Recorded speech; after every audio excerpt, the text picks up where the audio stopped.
Bom dia, sexto ano! Vamos para a nossa revisão da matéria da nossa prova, o capítulo 6.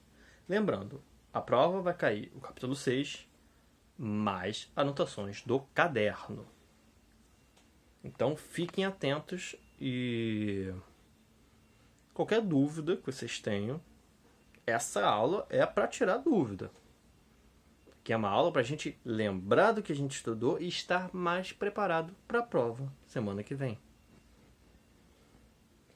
Como eu expliquei no outro vídeo, mas é bom sempre explicar um pouquinho de novo, essa aula vai ser um pouco diferente. Eu vou passar 3 vídeos, esse é o primeiro deles, em que eu vou falar uma parte da matéria para vocês.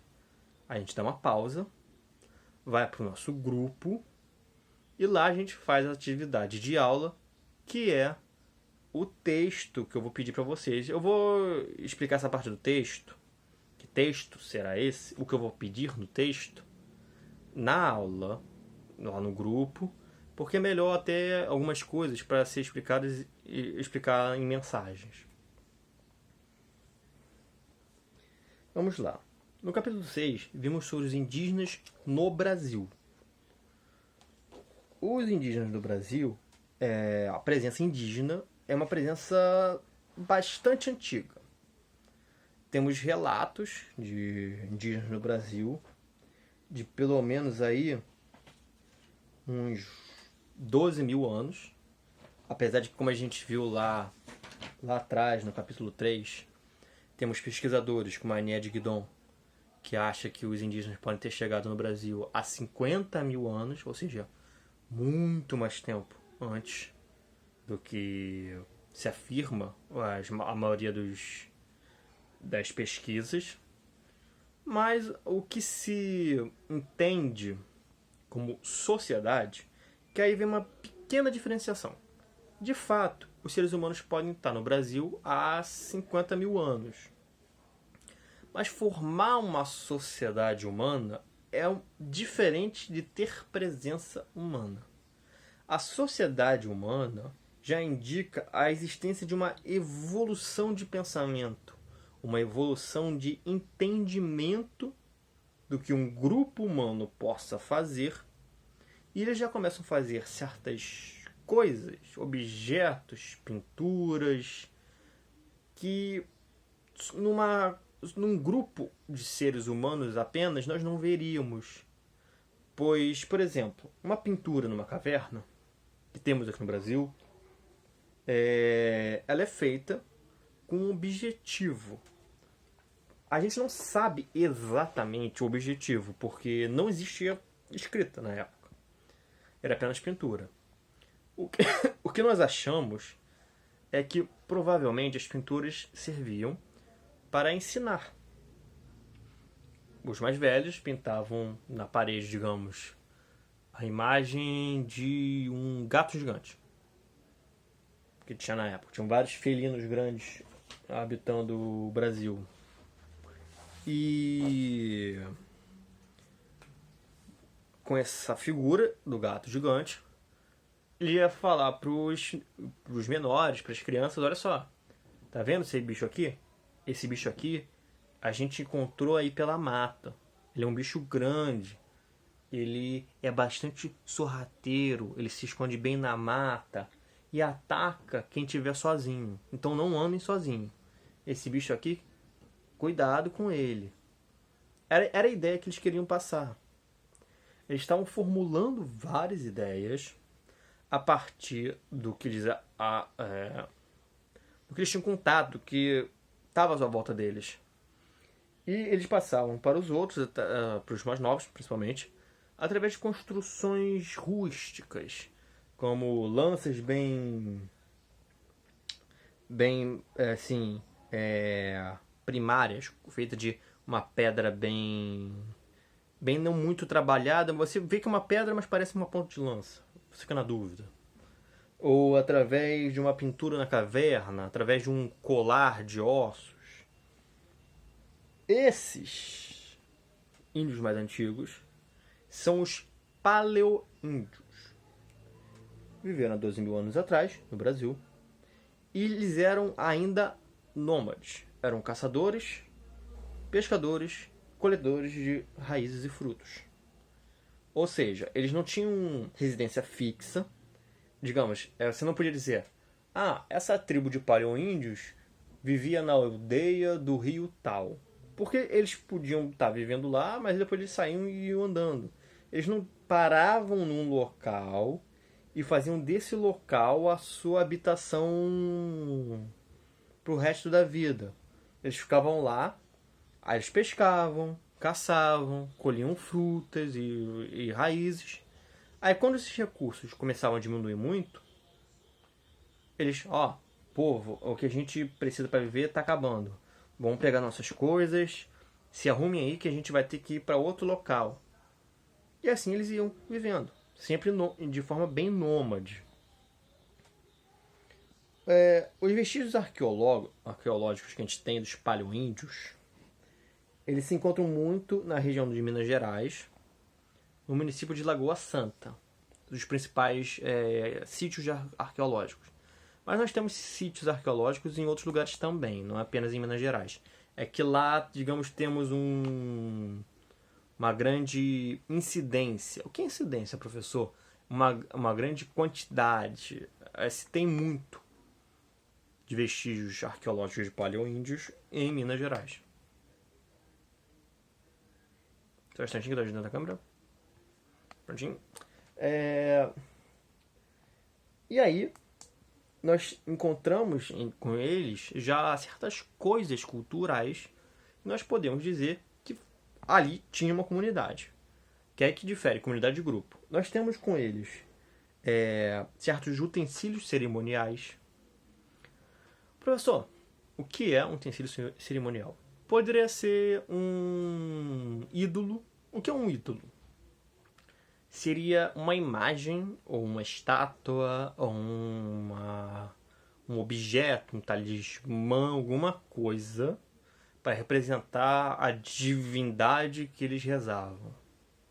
Ou da cultura deles. Podia ser alguma coisa referente a um talismã para botar para os jovens. Que os jovens, todo jovem da aldeia tinha que ter esse talismã.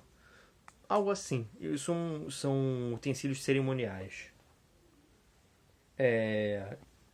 Encontraram ferramentas, que aí a gente pode falar que são lanças, feitas com ponta de pedra, ainda bem rústico. Podemos dizer alguns arcos, alguns machados, essas coisas que eles usavam no dia a dia para poder viver, poder caçar, poder fazer a sociedade deles funcionar. E além das ferramentas, dentro das ferramentas e utensílios, aí entra a parte tinha utensílios de armas, tinha utensílios de, digamos, não seria casa, mas seria mais para utilidades que não para combate, como um martelo para esmagar a fruta, um copo, uma coisa para pegar água e beber, ou até para guardar água, uma vasilha para guardar água. E junto com esses paleoíndios encontramos também fósseis de megafauna. A megafauna são animais hoje extintos do Brasil e do mundo, né? Que habitavam muito na pré-história, mas duraram um pouco até a era dos homens. E essa megafauna, ela é parecida com os animais que a gente tem hoje, mas por via de regra, elas eram maiores do que a gente tem hoje. Nisso a gente inclui mamute, leão das cavernas, rinoceronte gigante, antas gigantes, tatu gigante, tamanduá gigante, tigre dente de sabre, preguiça gigante e xenorhinotério, que é um animal mamífero de 4 patas que andava aqui pelo Brasil. Desses que eu falei, os que tem no Brasil são o mastodonte gigante. O mastodonte era um tipo de elefante, mas ele não era tão grande assim quanto um elefante, ou muito menos quanto um mamute. a anta gigante, o tatu gigante, tamanduá gigante, tigre dente de sabre gigante, preguiça gigante e o xenorhinotério. Esses tinham no Brasil. Mamute, leão das cavernas, rinoceronte gigante, a gente não tem relato deles no Brasil. Provavelmente eles não tinham aqui no nosso território. E desses primeiros povos, temos também os povos dos sambaquis. Nós não sabemos o nome desses povos, o nome que eles davam para si, se eles davam um nome para o povo deles. Mas nós temos o conhecimento dos sambaquis. Os sambaquis eram construções rústicas, ou seja, bem primitivas, que consistiam num amontoado de coisas, pode ser concha, pedaço de osso, madeira queimada, restos de roupa, restos de comida, que eles amontoavam, faziam um monte disso. E o objetivo desses sambaquis, a gente não sabe. A gente tem algumas teorias. Uma das teorias do sambaqui é que ele servia para indicar onde o povo tinha passado. Esse povo a gente chama de Sociedade dos Sambaquis, porque a gente não sabe o nome que eles davam para si. Então a gente identifica eles como a sociedade que fazia sambaquis, por isso Sociedade dos Sambaquis. A Sociedade dos Sambaquis existiu por volta de uns 10 mil anos atrás. Um pouco depois dos paleoíndios. E a gente identifica já neles uma evolução social por causa dos sambaquis, porque é um tipo de construção que a gente não vê muito motivo prático. As sociedades antes deles eram muito práticas, eles faziam coisas para sobreviver. Ponto. Parava por aí. A questão religiosa para eles é porque eles acreditavam que fazer uma coisa religiosa, uma coisa cerimonial, ajudaria eles a viver. Mas, na sociedade dos sambaquis, a gente vê essas construções que são os sambaquis. A gente não sabe se aquilo ali podia ser um túmulo. Podia ser um túmulo, mas a gente não sabe. Podia ser uma construção para eles viverem em cima? Podia ser, mas depois eles iam embora. A gente não entende direito o que é o sambaqui. A maior ideia é que era para marcar o local. O que é interessante, porque se eles marcam o local, eles podiam estar dizendo que, a gente construiu esse sambaqui, então para qualquer outro povo que vier, saiba, este território é nosso. A gente só está indo em frente para descobrir mais coisa. Podia ser isso. A gente não sabe. Os tamanhos dos sambaquis variam. Tem pequenos montes de 10 metros de comprimento e 2 metros de altura. Ou seja, comprimento, altura. 2 de altura, 10 de comprimento. Fazendo um monte. E até verdadeiras montanhas, com 500 metros de extensão e mais de 60 metros de altura. Então, tem morro que a gente vê aí pelo litoral brasileiro, que na verdade são sambaquis, não são morros. Nossa, professor, sério isso? É sério. Eles fizeram grandes construções rústicas, sim, muito simplórias, mas construções grandes. E por isso que a gente vê e a gente identifica eles como um povo, uma sociedade.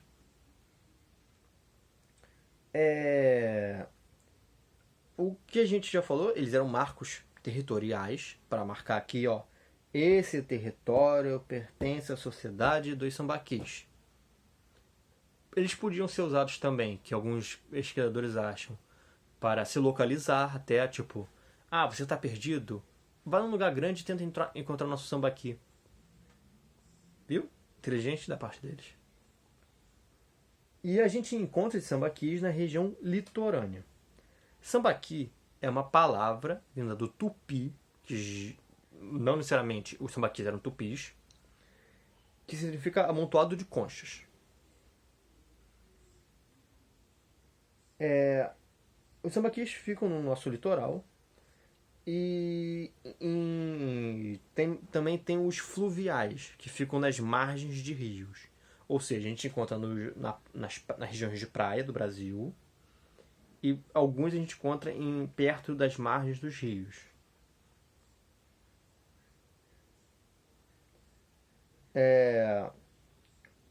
Esses dos rios que são vestígios que a gente encontra para o interior do Brasil, como no Vale da Ribeira, em São Paulo, e nas proximidades do rio Xingu, em Guaporé, na bacia do rio Amazonas.